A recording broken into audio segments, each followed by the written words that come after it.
I think it's important to keep fashion accessible, especially if fashion is doing more than just being something that people wear. I think it definitely has to be functional in some degrees in terms of your clothing and how you actually approach it. But it also, to me, actually has to have a message and a purpose to the brand as well. And I think for us, with Cross Colors, we did that.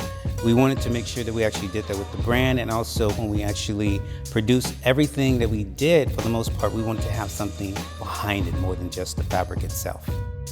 There's always been a synergy between how fashion kind of influences culture and culture influences fashion. So it's really kind of a blend that just kind of happens, I think, really organically.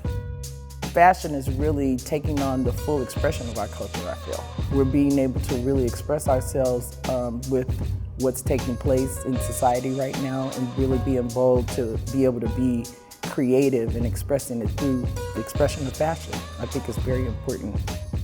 The intersection of culture and fashion has everything to do with the climate, of our socio-economic climate, our financial climate.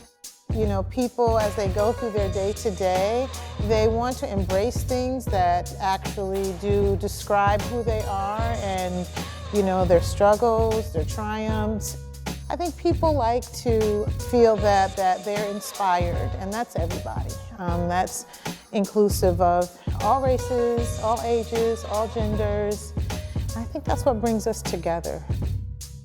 This exhibition at the California African American Museum is amazing, to say the least. But it actually has done and is doing what we actually intended to do back in the 90s. And actually today too, with our rebirth, as we're calling it now, with the brand. It's actually showing people what we really meant when we did the colors that we did. It's actually showing people what we really meant when we actually made the clothes oversized back in the day. And actually to do the things that we did that were actually emblazoned on our clothing as well as our advertisement was the Clothing Without Prejudice, along with Stop the Violence and all those kind of things. Those issues were addressed and still are being addressed today with the brand itself. And I think that too is the sign of inclusion as well, to make sure that everyone gets to know that.